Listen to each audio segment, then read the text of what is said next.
All right, everybody, welcome to The Real Hernando, presented by Thrive Entertainment and powered by SRP Studios Podcasting. This is your front row seat to the people, businesses, and stories shaping Hernando and DeSoto County. Catch us everywhere you watch and listen. We're on Apple, Spotify, YouTube, Facebook, Instagram, and TikTok. And this is going to be a fun one, y'all. They're all great. They're all special. But we have some local podcasters with us. Rivals, really, if you think about it, because they don't record here. They don't use SRP. They use Guadalajara as a studio. No, we got Chad Wicker. Or the jail. Or the jail. We got Chad Wicker, Brian Couch from Roundabout, Roundup, a new podcast that's been around. I think we got 5 episodes. 4 or 5, Four or 5 out there right now. If you are chuckling at the name, you clearly know where that came from if you're in the Hernando area. If you follow Hernando happenings, you know all about the roundabouts, which I want to get into. And obviously, you know, we got Alderman Wicker here for Ward 4, and we've got Team Couch, Birch Realty. I want to talk about those things too. But I thought it'd be fun to have 2 podcasts join together. And I have a history with Chad. Yeah, that's one. We need to get into the history. I mean, you started out with we had the Boardroom podcast before when I had Ben Piper was and this is kind of a sister podcast of that. And Ben's, had some job changes and didn't have the availability he once had. And so, but SRP started us out there. I taught him everything he knows, Brian. Yeah. So, and I remember. I had 2 ribbon cuttings over time. Right. The first one was at the office because I didn't have a brick and mortar, and you were there. That's right. And we talked about it. We talked about it. We had lunch at Buonchibo. That's right. And we made things happen. Yeah. We got us a sponsor, and maybe we get Brian a sponsor. Shout out to John Stevenson. Yeah, that's right. Who eventually started his own for a hot minute. He did. Yeah. And everybody copied my idea. You know what I'm saying? Yeah. Well, I got kind of drug into it. He started hounding me when Ben's job changed, and I think we started talking about it back before the holidays even. And, I just had a couple criteria that I was like, hey, if I'm going to do it, there's a few things that have to be understood on the front end. Okay, what were those things? Well, one, I wanted to keep it short and sweet. I don't like super long podcasts, so we want to keep it as short as we can. 30 minutes or so. Sometimes it may be longer if the meetings are and that's longer. That's a smart decision. Well, because bite size. Right. Yeah. Well, and kind of the premise of our podcast is so people don't have to watch a 2-hour meeting to know what's going on in our city. We're trying to that's where the name came from, the Roundabout, because of Hernando, and then Roundup. We're trying to round up what happened at the Alderman meeting and give a quick overview of it. And the other criteria was I was open to be able to crack jokes on him, any of the other aldermen, or the mayor where I saw fit. Without being ugly, but cracking jokes because when this board started back in June or July, July was their first meeting, I guess. The first few meetings, I joked that I wanted to be the sponsor. I wanted Team Couch to sponsor the Board of Aldermen YouTube because the dynamic changed. It was better than anything you could watch on TV. That was the Board of Aldermen meeting. So, and that's kind of how that all started. As I was talking, he was, why don't you do a podcast with me? So, well, he and Ben similar. We timed it all out so you would record after each meeting. After the meeting, and my goal to doing this is just be transparent with the people and give out the information, and people can make their own decisions, but just maybe tell them why we're doing certain things. And Brian, he solicits questions and asks me things about particular, like the episode we just released yesterday is about the title of it is another change order, talking about a change order for our Renaissance Park facility, and he gives me a hard time about why we keep that project keeps increasing, so I have to explain what's going on with that. So. You're always, as I've listened through almost all of them, and you're definitely, I'm pointing to Brian here, all about how we spend that money, aren't you? Well, I think our very first podcast was after we had the discrepancy in the utility fund. Yeah, we picked a good time to start one, didn't we? Wow.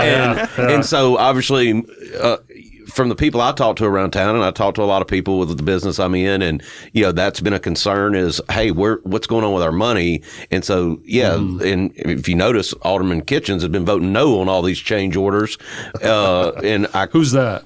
Huh? Well, I think that's his favorite alderman, I think. So, but I do agree with how he's voting on that stuff. We came here to name names. No, just kidding. The Real Hernando, this is a fun place. Yeah, we're not, but yeah. And we don't take any shots at anybody. We just put out the information and explain why. Because again, I think if you explain why you're doing something, people may not agree with it, but they respect you for doing it. And I just make jokes. And you toe the line, Brian. I love it. Because I know Mayor Johnson personally too, but Chip, right? Yeah. So you know him, you're friendly with him, but also you'll call him out too in a little bit. Right, he knows that. But he knows that, but you do it in a light, friendly, fun way. He knows if I'm going to say. I think most people, even anybody that knows me, knows if I'm going to say it about you, I'll say it to your face. I'm not going to say it behind your back and then say something different to your face. And I went to your ribbon cutting a couple of years ago at your new location, and Chad reminded me that's your family's place too. I want to get into that. I grew up in that house. Yeah.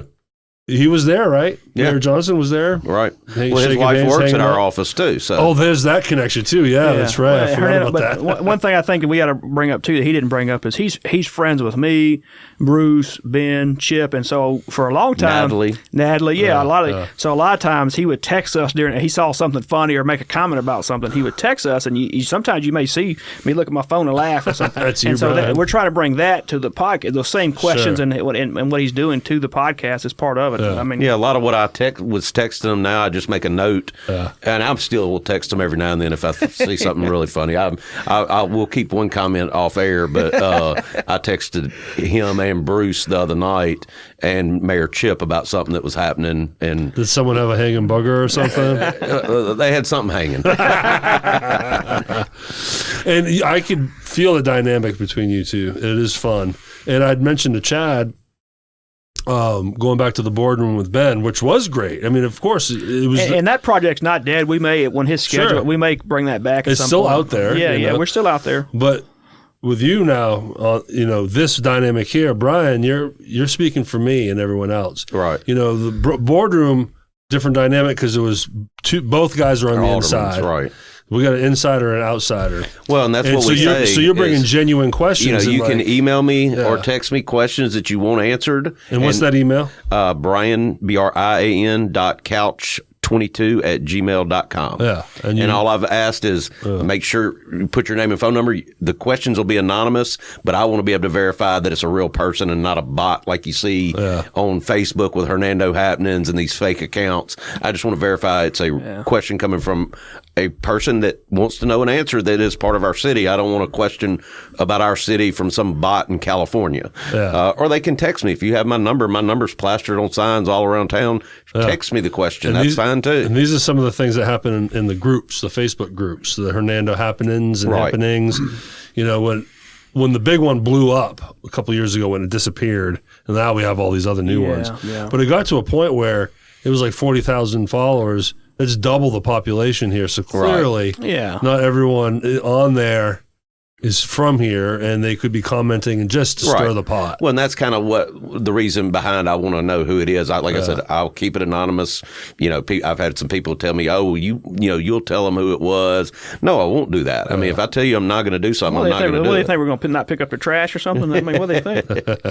So you want to keep that credibility. Trust, Well, and social media is so quickly turns toxic when you start talking about this thing. So everybody goes to their corner and tries to fight. So, I mean, we're just trying to give an outlet for people who really want some information about what's going on and why we're doing things. And he may not agree with what I say. I mean, he doesn't agree with some of it. But I have nicknamed him, and I gave him a nickname. What is it?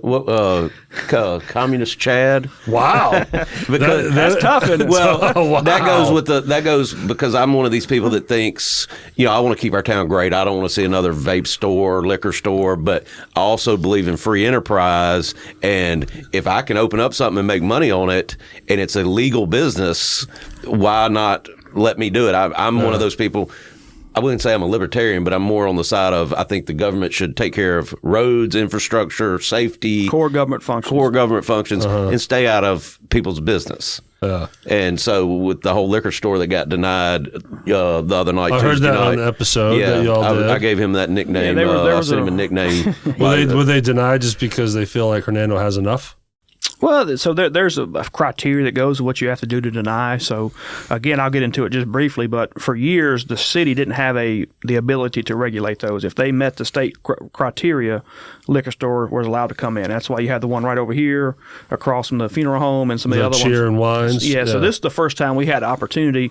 A law changed last year that gave cities the ability to have a more restrictive requirements in the state, and so this is the first time we've got to vote on one. And I think it's hard not to argue that a liquor store is going to have an adverse effect on your neighborhood, which is one of the criteria. And so that's we denied it based on that criteria. And there is 7 liquor stores in the city of Hernando, so I think there's plenty. For every Mexican restaurant, you have a liquor store and a podcast. Yeah. See, so what if they decided, hey, it's too many podcasts about Hernando, no more podcasts? No, it can't be enough. And sometimes you have to make a decision, and people,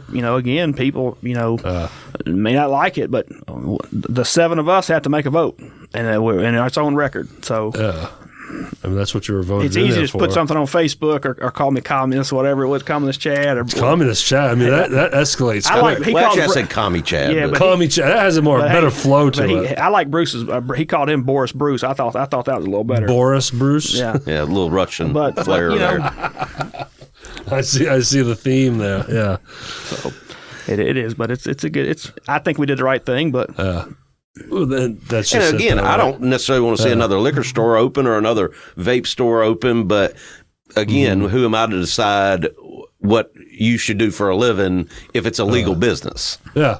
So. Yeah, that is, you don't want to be a hypocrite. Right. Yeah, but I understand, though, you don't want certain businesses around. Heck, I want to open up a Mexican restaurant. You can't go by any of them without them being packed every night. Name it Casa de Couch and roll with it. Shout out Guadalajara. Yeah. That's the best chips, nice thin, salty, warm chips. Great queso. They got my enchilada tapatillas. They got my favorite dish. Look at you. He's got his dish. Oh, man. yeah. Yeah, well, and the staff there is awesome, too. Yeah, no, it's always good. Is that y'all's spot, too?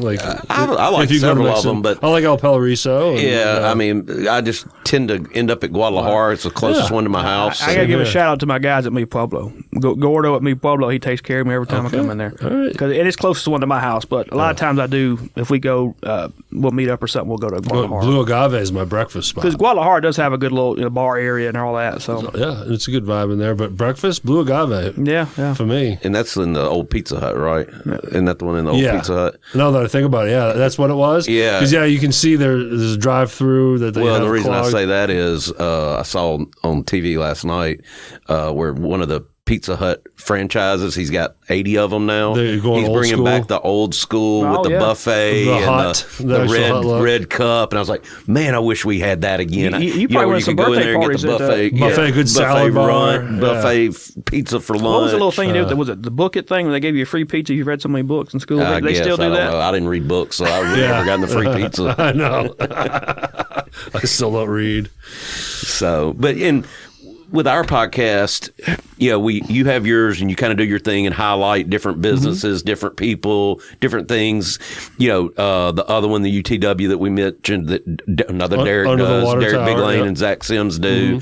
They kind of cover the gamut of what's going on. Because they're covering sports. Yeah, they cover it all. They cover it all. And we're trying to be more focused on, hey, here's what happened in the meeting. Sure. I didn't have time to watch the 2-hour meeting or 3-hour meeting last night. I hope it's not 3 hours. Well, you've had a few of those. Yeah, we all bring a different flavor and a different approach. Right. And it's going to be a different kind of listen. And so that was kind of our thing, is because I'm friends with Derrick and Zach. They're both really good friends of mine. I told them what we were doing. I said, I know y'all touch on the alderman meetings, but that's what we're going to focus on, where somebody can be driving from here to Memphis to work and know what happened at the meeting 2 nights ago. Yeah, which is cool. It's good to admit, because you got the guy from the inside. That's right. I got all the inside scoop. Yeah. What do the other aldermen think, Chad?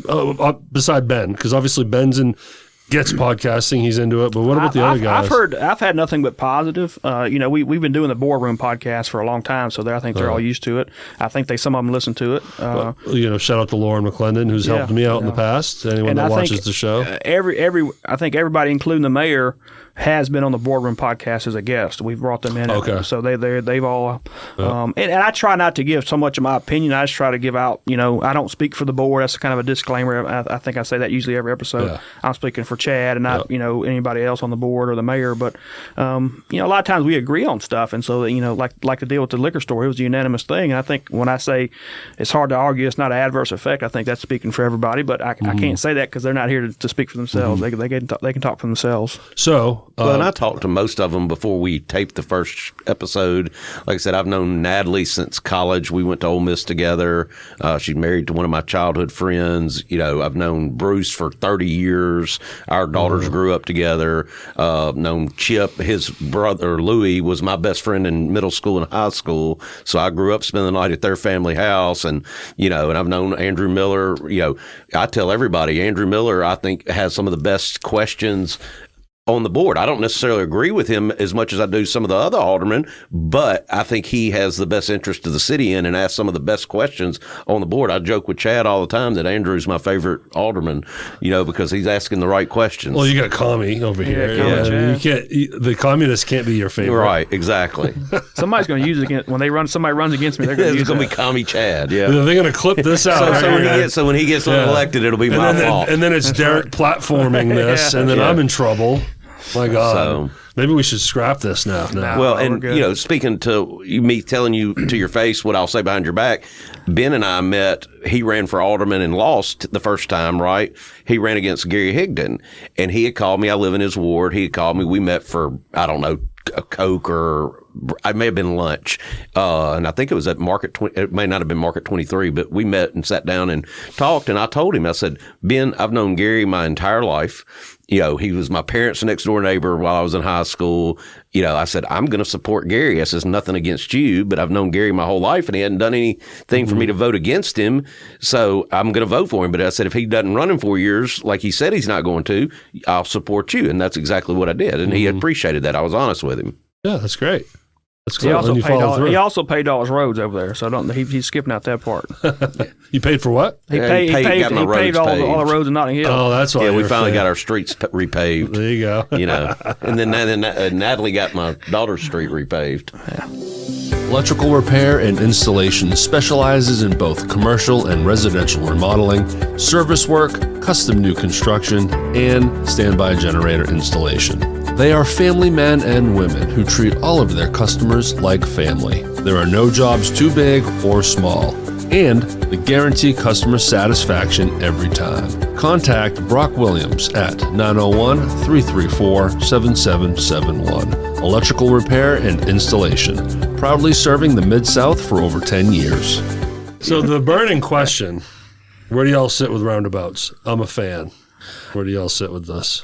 It depends. Okay. I like them in certain locations. Like, I think you almost have to have one, the one by the high school that opened up, because was a dangerous. Green tea. Yeah. And they're not going to let you put a stoplight there. It's too close to the other stoplights.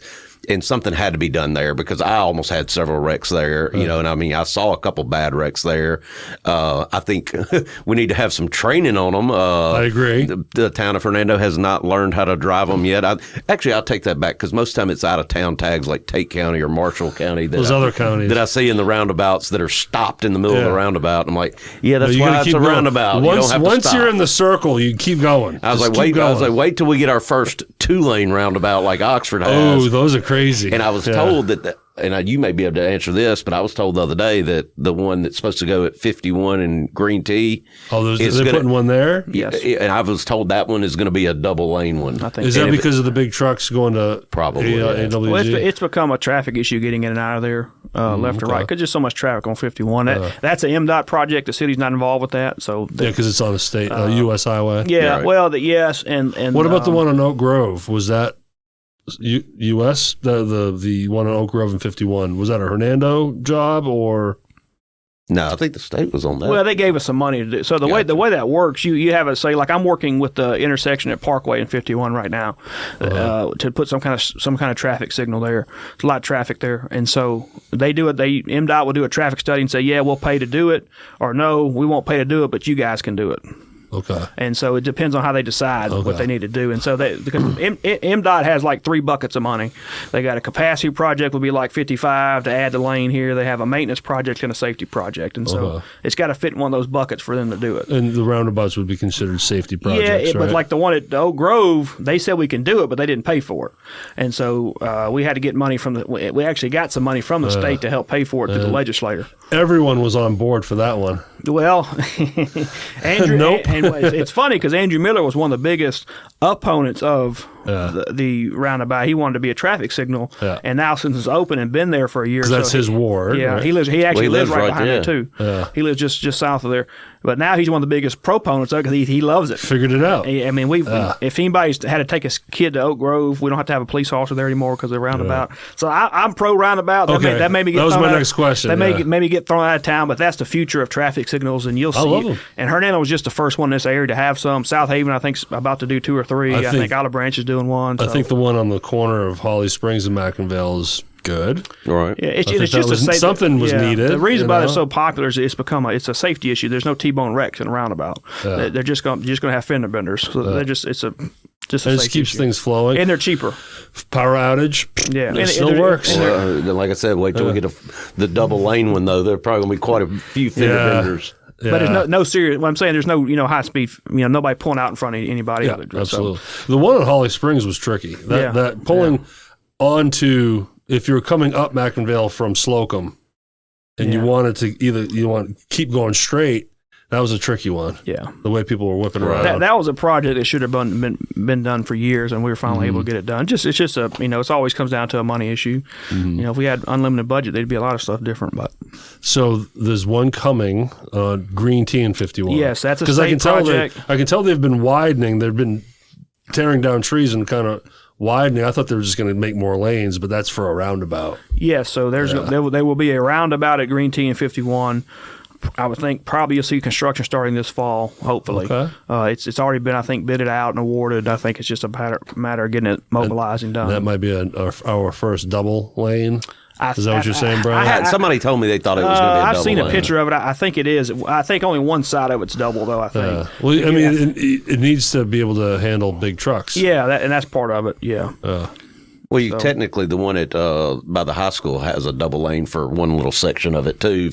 When you're coming around it, you can turn on the Green Tea and see. I can't tell you how many people are in that lane, and then want to keep on going around the roundabout. I've almost had a couple wrecks there.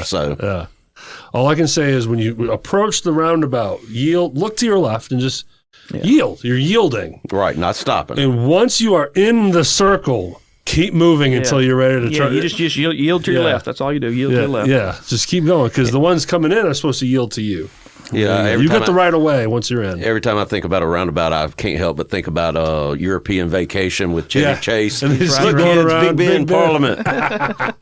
Well, honestly, it's Oxford that they were the first ones. Me. Yeah, they were the first ones for sure. And those are serious. Yeah. Those ones I can see. Those are tricky. Those are a little scary, but you get used to it. They've got a couple over by their high school that are really tricky because they're back to back, like almost you hit one and then another one right behind it. Well, going to Ole Miss off of what is when you come off 55 and you're heading E6. Yeah. And then you take that exit to go to Ole Miss. You get two, bam, yeah. one Jackson after Avenue, another. Yeah.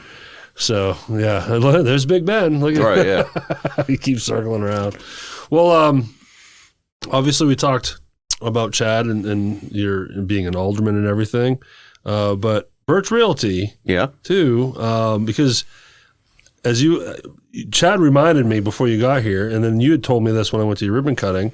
Your office, your location is an old house that was been in your family for it was where a few generations. That's where my mom was born, and she turns 87 here in next week. She turns 87 years old, and that is the house she was born in. And so for maybe some that don't know, what's your address? 2220 Highway 51 South. Yeah, so it's right at the corner of Robinson and 51. If you're heading north, you're going to pass the dip, and you're right on the right. Right next to Wadsworth Circle. Yeah, okay. Or Wadsworth Clinic. He wanted to have a Walgreens there, and they wouldn't let him.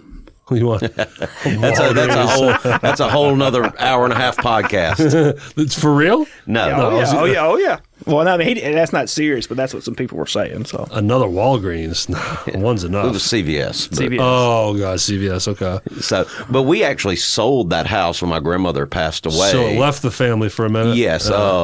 Cindy Gordon bought it and opened up Fairway Mortgage there. Okay. And Birch Realty was over on Holly Springs Road, and that's where our office was. And somebody came in and wanted to buy that building from Jason Birch and Manny Birch, who owned Birch Realty, and they were under a non-disclosure, but they came in and told us, hey, we're going to be moving, and it's going to be a bigger, better location. And Hernando's still not that big, right? There's only so many places it could be. And I just blurted out, y'all are buying my grandmother's house. And of course, they couldn't answer me at that moment. So it was like 2 or 3 months later when they were able to disclose what was happening. And they're like, man, my jaw dropped when you said that, because that's exactly what they were buying. And so it's neat to work in the house that I grew up in. I was there every day while my parents were at work. My granddaddy opened Wadsworth Clinic, and he'd come home every day for lunch and usually tear my tail up because I'd done something wrong. I don't believe that.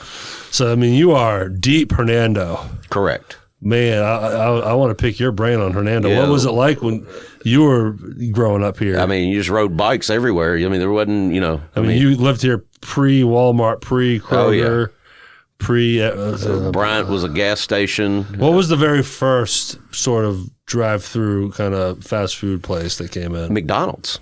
It opened at the same location that it's at now? It opened, I think, when I was in high school. I think it opened while I was in high school, because I remember thinking, no, we had a Sonic. For the as long as Sonic I with can remember. AutoZone is. Okay, yeah, it was a different location, right? Yeah. It was where AutoZone is, right there on Mount Pleasant. Yeah.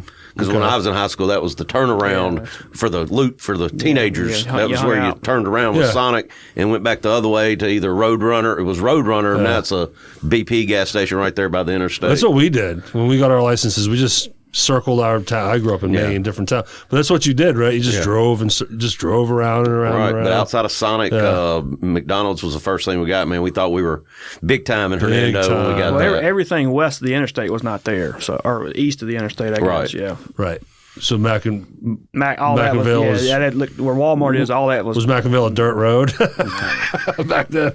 Close. My mama remembers the dirt roads in Hernando. Yeah, she said, I think the only paved road was Highway 51 when she was a kid. Oh wow, that's like serious. where Arby's was like a big turn. There was no stoplight there. You remember that? Yeah.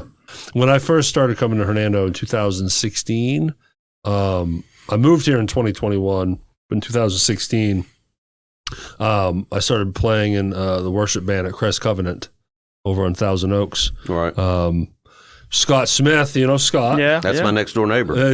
He's my boy right there. He was the worship leader, and he and I had played in bands together for a long time. So he needed a bass player every other Sunday. So there you go. That's why my trash gets picked up, is because I live next door to Scott Smith. Yeah, if you mess with Scott, you're messing with. Yeah, that's probably why my roads got paved too. It had nothing to do with me. So don't send me any nasty texts. But that's what. So thanks to Scott, I learned of Hernando really, and opened my eyes to the place. And I wanted to live here immediately. It took me a hot minute, but I got to see, the old antique store before it disappeared. Which used to be a gas station. So that was a gas station, okay. Buddy Douglas's gas station. Now, he was the mayor at one time. Who? Buddy Douglas. Okay, yeah. Yeah, he was the mayor, and he had a antique store right there where Dunkin' Donuts is. Yeah, that's the one I'm talking about. That's what he's talking about. It was a gas station for that. Oh, was it? So I didn't even remember that.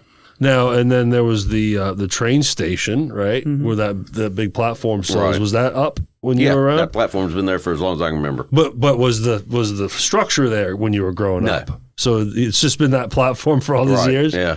Like, who owns that spot? Yeah, I don't know who owns it, but it's the guy who's doing the stuff across the street bought that little piece where they used to sell fruit and stuff. I'm trying to think of his name. He's got the Generac business. Yeah, they just redid that building. He owns that slice right there. That slice. I was going to say, somebody knows who owns it because there's always political signs there. Yeah. And he bought it from, I think, the Milam family. Oh, I think so. They had it. Whatever happened to the dude that would bring the fruit, the watermelons and the fruit stand, and the guy that would park right there? That's a touchy subject. Is it? I think they told me couldn't do that anymore. Yeah. Was it you, Chad? No. It wasn't Commons Chad. I think it's the guy who had the property. He don't allow. If you notice, there's been no political signs there anymore. He's cut all that out. He's shut it all down. Yeah. I think he's actually got plans to do something with that at some point. So okay, cool. be a tough spot. But yeah. What can you do there, really? In that platform, I don't, you know. Well, and a lot of people, and you may remember. I don't know when they did it, but Mount Pleasant used to cross over the rail. It used to be a straight shot instead of having to get off and turn left. It was a straight shot. Kind of went through where the Premiere Video, and now it's Papa John's. Mount Pleasant used to cut right through there, a straight shot. Oh, instead of hook to the left and and up then the hill and then straight. And gotcha. Obviously, at some point they changed that. Yeah. Fascinating stuff to learn the history. I've had Robert Long on the show a couple years ago from the DeSoto He's interesting Museum. to talk to. He knows. Yeah. I'll tell you somebody else that knows more history about Hernando than anybody is Benjamin Ballard. He has. Okay. I don't know if you know who that is. His parents lived in the Shadow. It was called the Shadow Hill Tea Room over here on. Bill Ballard was his dad. Bill Ballard. It was an attorney, and he was actually John Grisham's law partner when John wrote his first book, Time to Kill. There you go. Because they threw a big party for him, and we didn't go. And I was like, man, we would have gone and met John Grisham. But they just sold that house. But Ben does a lot of research. He'll send me texts sometimes of old pictures he'll find of my family wherever he's doing his research. He'll be, hey, look, I found this of your mom or your grandmother, and he really still have the Instagram page. I don't know. Yeah. But he would send me stuff all the time. He really researched. But him and Robert Long probably know as much about the history of Hernando as anybody. Yeah, like Robert was on another one of my clients' podcasts just a month ago or so. So when I was editing, there's a moment where he breaks into Hernando DeSoto, like the guy, right? And man, he kind of he touched it and then went off into a different direction. And I'm like, man, I need to get him back on the show and just talk about that specifically. Yeah, because the story he told was this guy was not a nice guy. He came in looking for gold. Came in looking for gold, no gold, and then started trying to do his thing, and then he fled to Arkansas, and then he went down the Mississippi to Louisiana, and then he died. I think that's why you have a Hernando County. Isn't it Hernando County in Arkansas? I think there's a Hernando County. Maybe. There's a Hernando, Florida. Okay. So I think he's got some places in Texas, maybe. I don't know. But my question is how does an entire county and city within that county use his name for the area I'm sure Rob probably got it. Hernando was initially called Jefferson. Okay, great. So when how far back was that? 1836 it was incorporated as Jefferson. Okay. That was the whole premise behind the subdivision going out Holly Springs Road that a few guys did called Jefferson Estates. Okay. They were basing it off of Hernando being named Jefferson. I know that subdivision. Okay. And I don't know Rob Long, I'm sure, knows why they changed it to Hernando. But, so what was the county then? DeSoto. So it was. I don't know. Maybe maybe it wasn't a county at that time. This was all Indian or Native American hunting land that there was the Treaty of Dancing Rabbit or whatever, and that became. They gave all this land to the state of Mississippi, and that's why they're all cut up in squares. Okay. So that's fascinating stuff. Panola County, and there was no Tate County at the time. DeSoto was one big county, and then because of the flooding and things like that at the Coldwater River, they split off in the 1870s, and I think 1878, and Tate County became. You don't even need Rob Long. You got Chad. Look at this guy. Not bad for a communist. Yeah, and again, what I say about Hernando is it's kind of funny because we're really easy with what we name our roads. So like north of the square going to Memphis was Memphis Street. South of the square going to Panola County, there was no Panola County. It was Panola Street, so that's why those are named that. Oh, look at that! Commerce Street. That's where you went and did your commerce. All your businesses were on Commerce Street. Oh, well, yeah, the Commerce one kind of makes sense, but Memphis Street because you're heading north. Which is where the studio because there was now. no South Haven. There was no. At that time, it was just that was the what was it, Plank Road to Memphis was that way. Yeah, 51. Oh, yeah. Well, 51 wasn't there. It's just a Plank Road. The Memphis Street is the original street, or the path is the original street. Wow, okay. That's really neat. See, I'm learning something too. It connects to 51, but it's. You've been hanging out with Robert, haven't you? Well, I like a little history, so. Yeah. Yeah, so I would suggest going to see the museum. It's really nice. What I like to do, and what I do sometimes is go up there, and they have all of the DeSoto Times Tribune newspapers going way back. Just go in there and pick a newspaper from 1985 and see what was going on, because back then they had daily papers, and you may see him in there, his basketball highlights or golf highlights. I think he was a golf champion. So yeah. Well, it's exciting for these transplants like myself. I'm a Yankee from Maine. Imagine how different it is, but I love Hernando. Love it. That's Yeah, why when I was finally able to get to move here, I was so happy. It's a special place. When it gets you, it kind of sticks with you. Yes, and when I moved here, my daughter was going into 7th grade. I'm proud to say she's graduating Sunday as we record this. There we go. 3 o'clock Sunday. 3 o'clock Sunday. So you're looking at two other proud Hernando alum right here. I mean, I don't look forward to the graduations though, because my kids both graduated last year, and the traffic getting in there and out of there. And was it at the Lander Center? Yeah, they herd you in. Like they only have like 2 doors open, and I was like, man, like my son's girlfriend's graduating this Sunday, and they're like, "Are you going to graduation?" Like, I didn't even want to go to my kid's graduation. I'm not going to hers. No, this is my one shot. Yeah, so this I'm is going to it. be there. I like to. I mean, do you know how many is in her graduating class? I don't know the specific number, no. But I mean, I would say it's probably 152. No, it's probably more than that. Probably more than that. It was 160 in mine, like 174 in mine. Oh, okay, probably. So it's more like 300-400 now. I think. Yeah. But you have to remember too, there was no DeSoto Central, there was no Lewisburg, there was no Lake Cormorant. Yeah, so they were busting in from quite the distance. All those kids went to Hernando. Well, most of them. And like talking to my kids, we knew everybody. You knew everybody at the school when we were in school. Nowadays, they don't. They may go, "Oh, yeah, I know who that is," but I don't know them. I've never spoken to them ever. Because when we were in school, it's just gotten so much bigger that you don't know everybody. You know their face, but you don't know them. Right. When we were in school, you knew everybody at the school. I know there's about 450 kids in my youngest he's going to 3rd grade, just finished 2nd grade. About 450 kids in that class. So. Yeah, that's why that school was needed, wasn't it? Yeah. So the middle school moved to the old high school. What's at the middle school, the old middle school They now? just changed the grades of what grades are going where. So it's more of an elementary school now? Yeah, so they call it the intermediate school, but it's 4th and 5th grade. Okay. Yeah. So you went from having 3 grades there to 2 grades. They just switched everybody around. Yeah, I was really happy my daughter got 1 year at the new school. So that was exciting. I was up there earlier. I don't know when this is going to air, but Coach Case retired. Yep.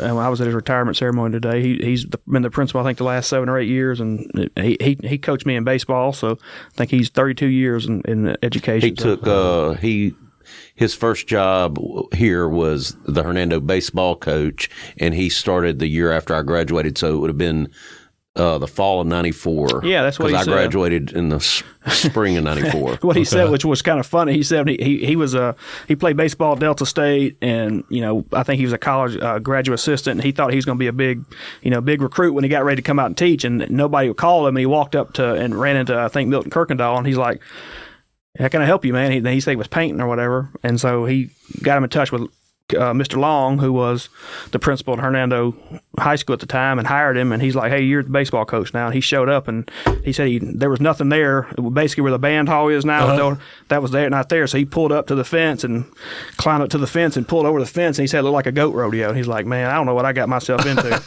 but I'm going to retire here." And he did. So and now look at the facilities we have. Oh, it's absolutely. amazing. So, it's amazing with all these, especially all the 7A schools in the state. I mean, shout out to the Lady Tigers, right? Yeah, got their second state title. State title, amazing. And when I was at the senior breakfast this year, the principal was up there, and he was like, "As soon as we're done, the team's got to go." But I can't wait to congratulate our new state champions at the graduation speech I have not written yet. And then now he gets to have that speech. That's so cool. Because I had Coach Witten on this podcast a couple of years ago. Yeah, and that was her second title. Yeah, because they won it. We were talking about it yesterday. I think they won it in 21, maybe. I think so, yeah. And then got close years. The last 2 years they've been to the championship and lost to Northwest Rankin both years. Yeah. They've been strong. They went to a different school. They went up against different school this year. Right? Went at Ocean Springs this time, I think. So yeah, I think that's right. Yeah, they're down the coast. Well, this has been fun. What else you got, man? Yeah, well, I will say this. Our podcasts are friends, so I want you all back. Yeah, this isn't a one and done thing, because this podcast could go from this to interviewing a business that's in the county, spotlighting business or someone else.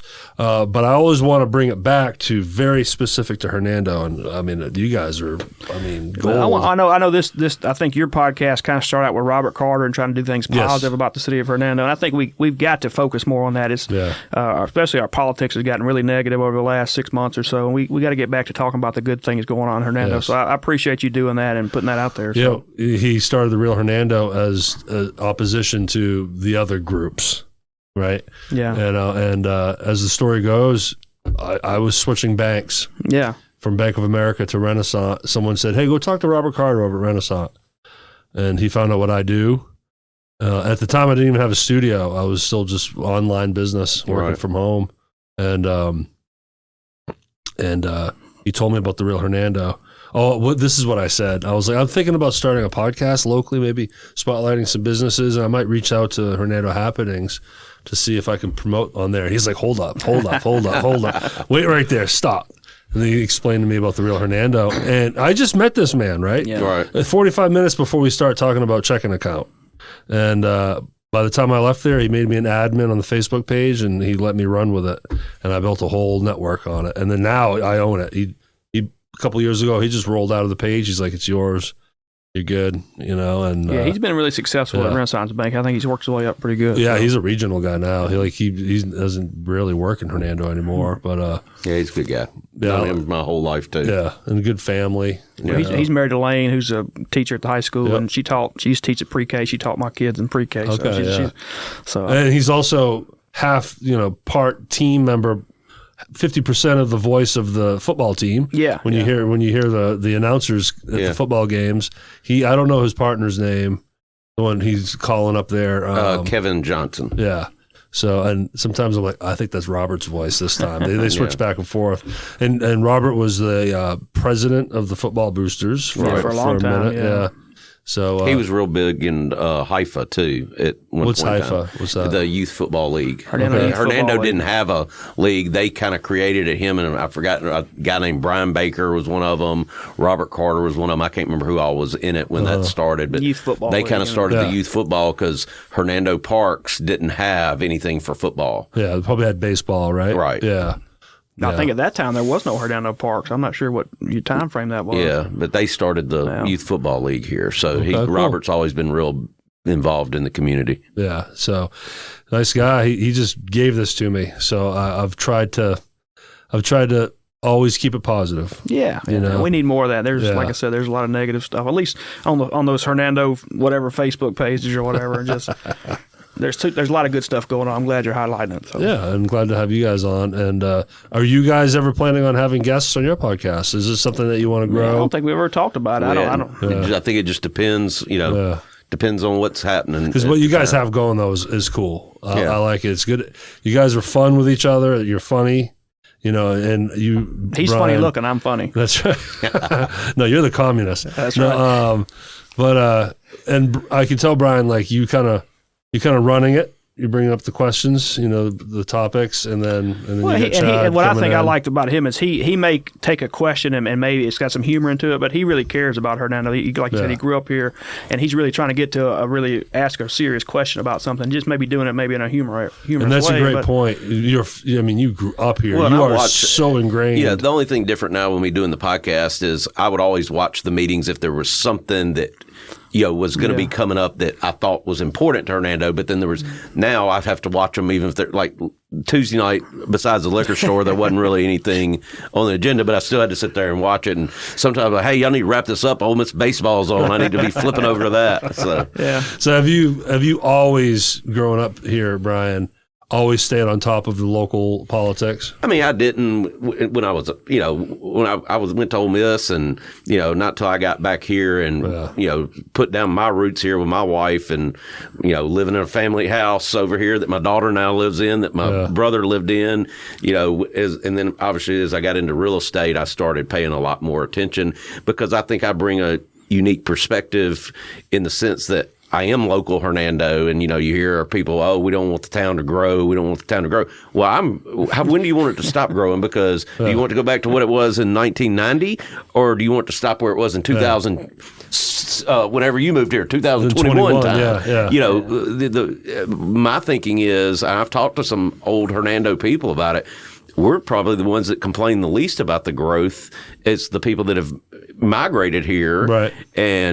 And then also being in real estate, I can see both perspectives of, hey, the growth the right way. We got to grow or die, right? That's a real estate thing. You either grow or you die. So I don't have a problem with the growth, but I always want to make sure that we're trying to do it the right way. And that's where, we can disagree on a business opening up. I understand the logic behind it. You don't want to ride down Main Street and see 15 vape stores and liquor stores. Right. I get that aspect of it, but I also believe in free commerce. So it's kind of a balance. You just made me think of another point you guys were talking about, the neon lights. Yeah. I didn't know that was. Oh boy. I didn't know that was a thing. So you can get me on that because I have a pool house and I have a huge neon light at my pool house. Yeah, but then Chad was like, "This we're talking commercial." commercial. We're Yeah, talking so when I commercial. was texting, I was like, "Hey, do I have to take down my neon light now?" Which we approved at the meeting, and nobody brought it up. Nobody was there. We had an open public meeting. Nobody came. So there's an ordinance for neon lights. Is this true? So we have a sign ordinance, and we made some adjustments to the sign ordinance, and that's one of the things that, because neon lights are relatively new, it was not addressed in our ordinance, and so we addressed the size. So like like a neon open sign hanging That's in fine, front but of you a can't window. have 10 of them.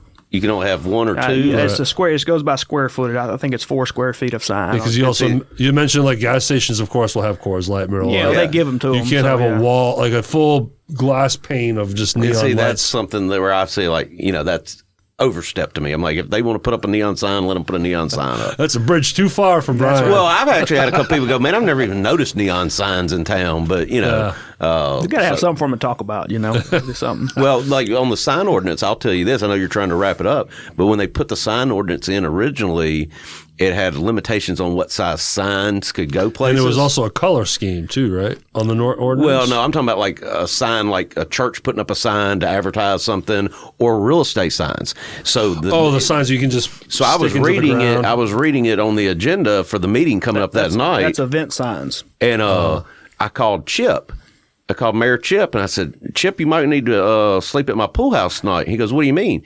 I go, based on the dimensions of these signs, your wife and I said, my signs are fine. I've already checked mine, but my signs are different than most real estate people's signs. I said, every real estate sign that goes up in Hernando is non-compliant, including your wife, so you might be sleeping on my sofa. Oh, no. You went there. So, of course, they tweaked it before the meeting because otherwise every real estate company, for the most part, sign is identical with the square. Same size. It was a 4x4, I think. I don't remember what it was, but I knew whatever they had in there was not compliant with those signs.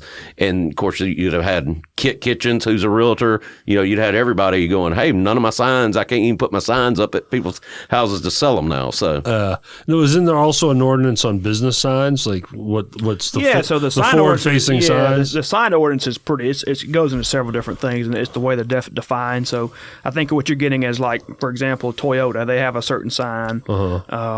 Tractor Supply has a certain sign, and I think typically they have to be primary colors. I think that's what I'd heard. Yeah, but I mean, there's plenty of signs. And a height limit. There's a height limit on them too. Yeah, right? There's a size, height limit, the color of you. Obviously, you can't have like a neon green sign or something. Really? Okay. So it's got to be a primary color, and anything we do, people can ask. So for no a variance. pink.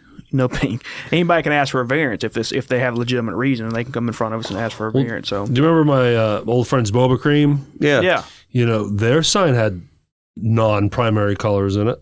Did they get special permission for that, or probably why they're not there anymore? They ran them out of business. Well, they tried to put a liquor store there. I don't want to give you the I don't know, but that's more of a question for Austin and the planning department. Gotcha. He can give you a better answer, but I think there's certain rules about what can be.